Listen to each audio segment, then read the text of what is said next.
The abandoned shifter corridors of Titan mining station trembled with an almost imperceptible vibration that had been driving engineers crazy for 3 months. Sarah Martinez pressed her palm against the cold metal wall and felt it again, that subtle shake that the Cathari diagnostic systems couldn't detect, measure, or explain. Station Commander Sexthor S4 Arms gestured in frustration as he addressed the skeleton crew gathered in the main briefing room. His translator converted his clicking speech into crisp galactic standard. 17 engineers have submitted resignation notices this quarter. The vibration anomaly persists. Corporate headquarters threatens station closure if we cannot resolve this within 2 cycles. Sarah shifted in her seat, the only human among the dozen remaining staff members. At 38, she had spent more time in deep space construction than most species lived. Her weathered hands bore scars from countless repairs in hostile environments. While her Cathari colleagues possessed university degrees and advanced certification in quantum resonance theory, Sarah had learned engineering the hard way, fixing things that broke in places where failure meant death. The Cathari were methodical, logical, and incredibly advanced. Their crystalline technology could analyze molecular structures, predict equipment failures years in advance, and maintain perfect environmental controls. But for all their sophistication, they couldn't solve a simple vibration problem that was slowly driving everyone on the station to madness. The tremors weren't constant. They came in waves, sometimes barely noticeable, other times strong enough to rattle loose components. The pattern seemed random. Day shift reported mild vibrations around meal times. Evening shift noticed them during equipment maintenance periods. But night shift, the shift everyone had abandoned, seemed to experience the worst episodes. Take night shift, Sarah announced, standing up. The room fell silent. Commander Zextel S, large compound eyes, focused on her with surprise. Engineer Martinez, night shift is currently unassigned due to the severity of the anomalous readings. We cannot guarantee your safety during those periods. Sarah smiled grimly. Commander, I've worked alone on asteroid mining platforms that were held together with prayer and recycled ductwork. I think I can handle some shaky floors. The other engineers exchanged glances. Most were young Cathari, fresh from the academies, brilliant in theory but lacking practical experience. They had tried everything: quantum field analyzers, harmonic resonance detectors, molecular stability scanners. Every diagnostic returned normal readings. Every system showed optimal performance. Yet the vibrations continued, growing stronger. Each week, Sarah spent her first night shift walking the station methodically, not with instruments, but with her senses. She had learned long ago that sometimes the best diagnostic tool was simply paying attention. The Cathari diagnostic suite was impressive. A room-sized array of crystalline sensors that could detect gravitational anomalies at the quantum level. But it couldn't feel what she felt when she placed her hand on different sections of the station's hull. The vibrations weren't random. They had a rhythm, subtle but definitely present. Sarah pulled out her ancient tablet, a human-made device. That looked primitive compared to Cathari technology, but had one advantage. It was simple, reliable, and she understood every component. She began mapping the vibrations manually, marking their intensity and frequency on the station schematics. After 4 hours, a pattern emerged. The strongest tremors occurred in sections, connected to the main mining shaft, but not during active mining operations. The vibrations peaked during the quiet periods between shifts, when the massive extraction equipment was idle, Sarah made her way to the mining control center, a cathedral-like chamber dominated by holographic displays showing the asteroid's internal structure. The Cathari had been extracting rare minerals from this asteroid for 2 years, following their typical precision approach. Surgical excavation using harmonic disintegration beams. Clean, efficient, and profitable.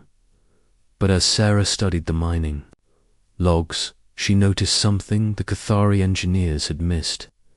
The excavation pattern had created a series of chambers and tunnels that formed an almost perfect resonance cavity. Every time the mining equipment shut down, residual energy in the asteroid's crystalline structure continued to vibrate, like ringing a bell. The problem wasn't the vibrations themselves. The problem was what they were doing to the station's support structure. Sarah pulled up the original construction plans and felt her blood run cold. The station had been built using standard Cathari techniques, with support pylons driven deep into the asteroid's surface. But the mining operations had gradually weakened the rock around those pylons, and the constant vibrations were creating stress fractures. She grabbed her equipment kit and headed for the maintenance tunnels that ran along the station's foundation. These narrow passages were designed for automated repair drones, not human access. But Sarah had spent her career crawling through spaces that weren't meant for organic beings. 30 meters down the main support tunnel, she found what she was looking for: hairline cracks in the metal housing around support pylon 7. The vibrations had been flexing the pylon mount for months, creating metal fatigue that no scanner had detected because the cracks were microscopic and hidden within the support structure itself. Sarah's hands shook as she ran her fingers along the damaged metal. This wasn't just a comfort issue. If these support pylons failed, the entire station would be torn away from the asteroid. 15,000 beings lived and worked on Titan Mining Station. The atmospheric breach alone would kill thousands before emergency systems could engage. She immediately contacted Commander Zextel on the emergency channel. "Commander, I need you in support, Tunnel Alpha 7, immediately. Bring your senior engineering staff, Engineer Martinez. It is the middle of the night cycle. Can this not wait until morning?" "No, sir, it cannot. We have a critical structural failure in progress. The station is in immediate danger." 20 minutes later, Sarah found herself surrounded by confused Cathari engineers in the cramped maintenance tunnel. Their portable diagnostic equipment confirmed what her hands had already told her. The support pylon was failing, slowly but inevitably. "How did our sensors miss this?" asked Senior Engineer Krolvex, his forearms manipulating multiple scanning devices simultaneously. Sarah pointed to the crack pattern. "Your sensors are designed to detect energy signatures and quantum fluctuations. This is mechanical stress hidden inside a composite structure. You needed someone to physically inspect the components. But our maintenance protocols clearly state that automated systems perform all structural inspections," protested another engineer. "Automated systems can only detect what they're programmed to look for," Sarah replied. "Sometimes you need organic intuition to notice what doesn't belong." Commander Zextel studied the readings with growing alarm.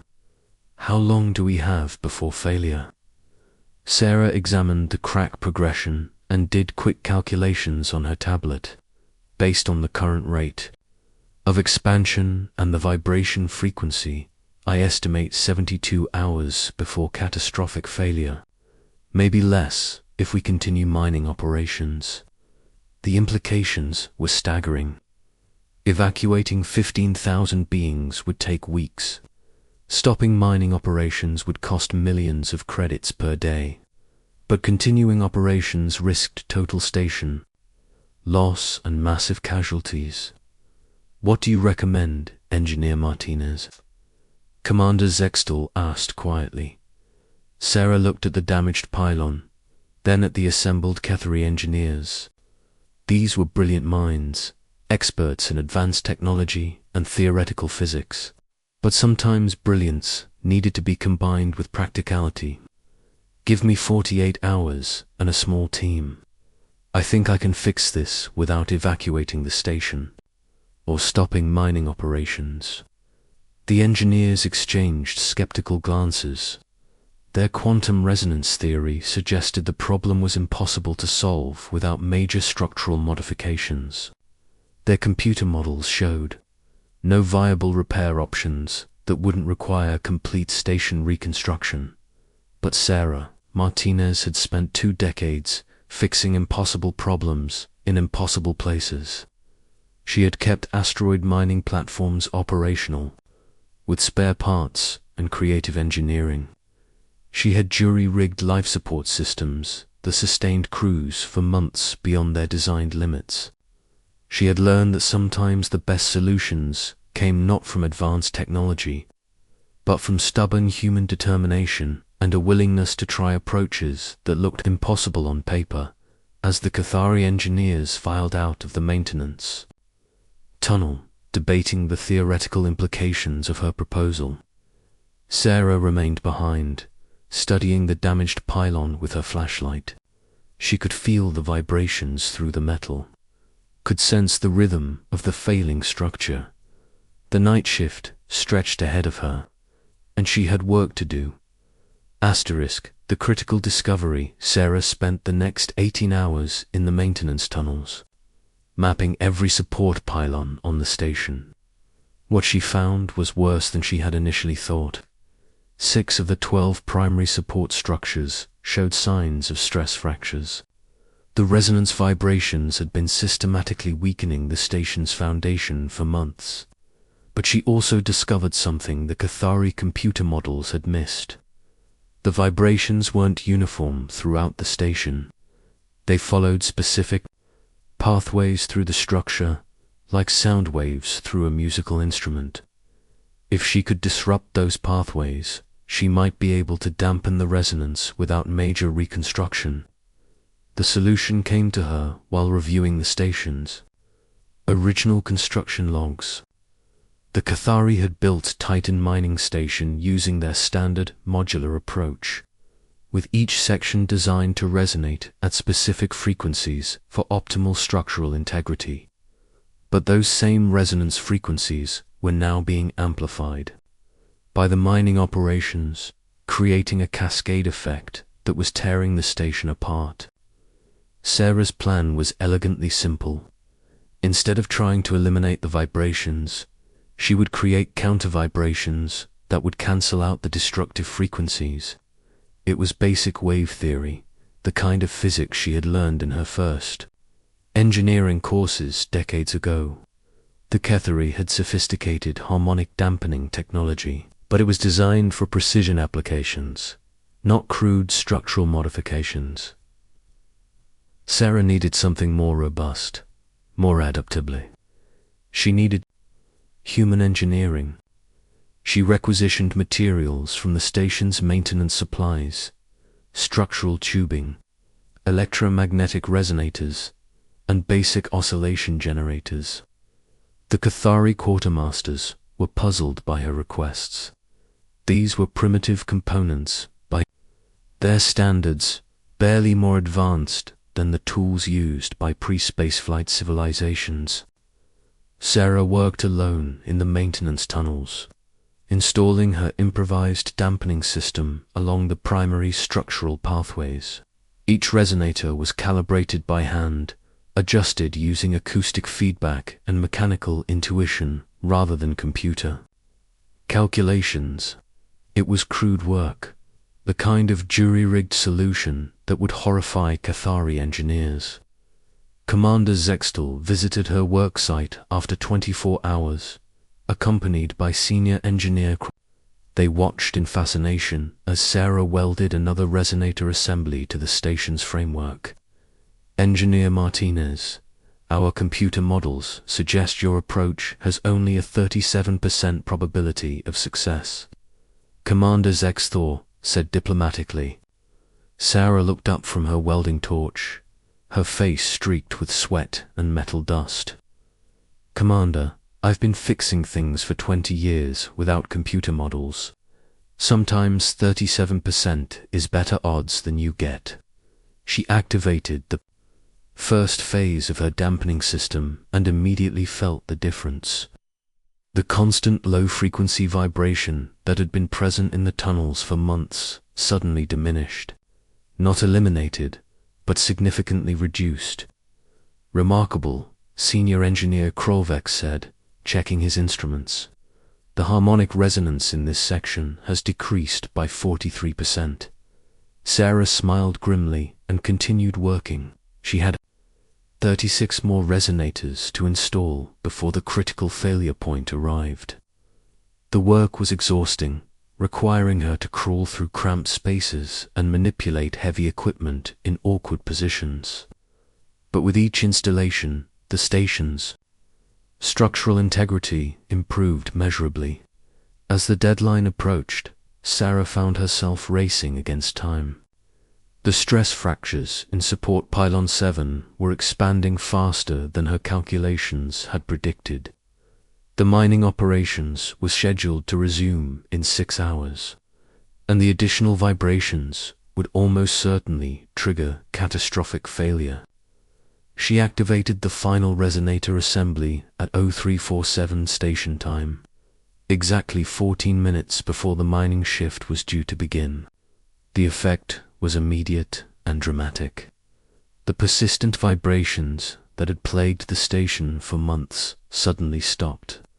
The silence was so profound that Sarah could hear her own heartbeat echoing in the maintenance tunnel. Emergency sensors throughout the station confirmed the success. Structural stress readings dropped to normal levels for the first time in 3 months. The resonance cascade that had been slowly destroying the station's foundation was completely neutralized. When Sarah finally emerged from the maintenance tunnels, she found Commander Zexthor and his entire engineering staff waiting for her.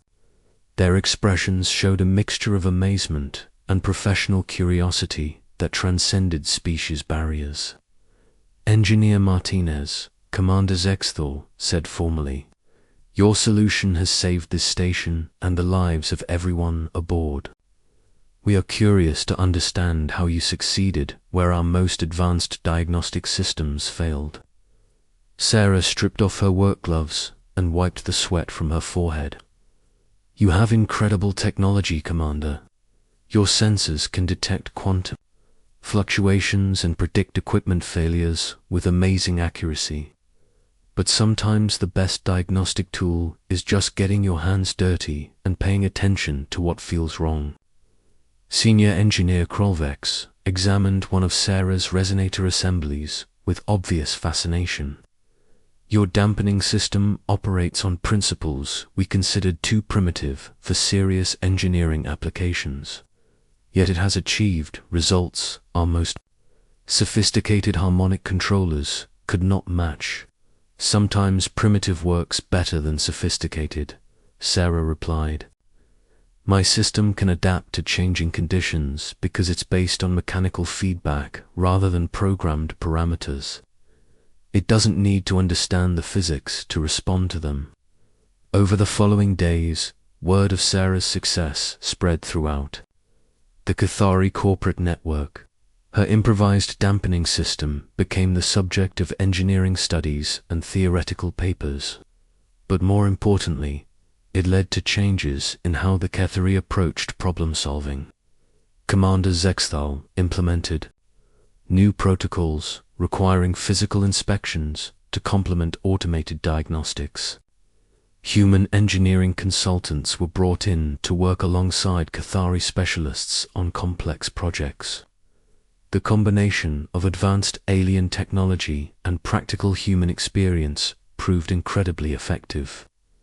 6 months later, Sarah found herself promoted to Chief Engineering Consultant for the entire Titan mining operation. Her office overlooked the main mining shaft, where Cathari extraction beams carved precisely through asteroid rock, while her dampening system kept the station stable and secure. She often received visits from young Cathari engineers eager to learn about human problem-solving techniques.